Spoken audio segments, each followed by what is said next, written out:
नमस्कार, मैं Sneha extreme news network में आप सभी का स्वागत है।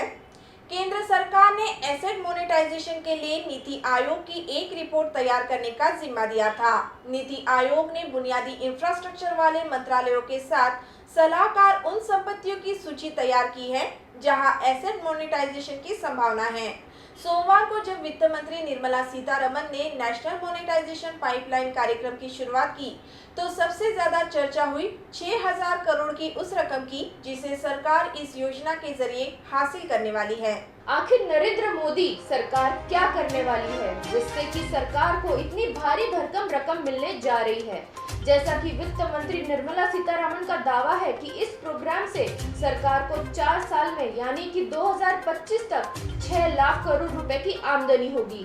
केंद्र सरकार घाटे में चल रही सार्वजनिक कंपनियों को बेच रही थी। ये जानकारी आपके पास तो पहले से होगी, लेकिन सरकार अब अपनी कमाई के लिए बुनियादी क्षेत्र की परियोजनाएं जैसे रेल, सड़क, एयरपोर्ट, गैस पाइपलाइन, स्टेडियम, बिजली, गोदाम को निजी क्षेत्रों के बड़े खिलाड़ियों को कुछ समय के लिए देगी और इसके बदले में उनसे मोटा किराया वसूला जाएगा। आम बोलचाल की भाषा में आप कह सकते हैं कि इन बड़े प्रोजेक्ट को सरकार किराए पर चढ़ाएगी। ध्यान रहे कि केंद्र सरकार के अनुसार इस पूरी प्रक्रिया में इन प्रोजेक्ट का स्वामित्व निजी कंपनियों को हस्तांतरित नहीं होगा। कुछ सालों के बाद इन प्रोजेक्ट के संचालन की जिम्मेदारी केंद्र सरकार फिर अपने हाथों में ले लेगी।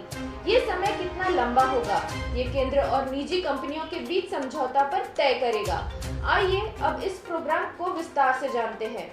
वित्त मंत्री निर्मला सीतारमण जब 2021 से 2022 तक का बजट पेश कर रही थी, तभी उन्होंने नेशनल मोनेटाइजेशन पाइपलाइन की चर्चा की थी।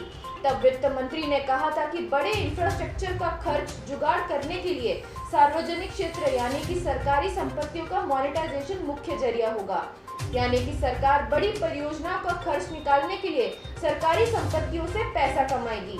नेशनल मोनेटाइजेशन पाइपलाइन के तहत 8 मंत्रालयों की संपत्ति निजी कंपनियों के साथ साझा की जा सकेगी या फिर किराए पर दी जा सकेगी। साझा करने का मतलब यह है कि किसी भी प्रोजेक्ट को सरकारी और निजी कंपनी मिलकर विकसित करेगी और चलाएगी, जबकि किराए पर दिए जाने का अर्थ यह है कि पूरा प्रोजेक्ट ही निजी कंपनी को दिया जाएगा और सरकार इन कंपनियों से इसके एवज में पैसे लेगी।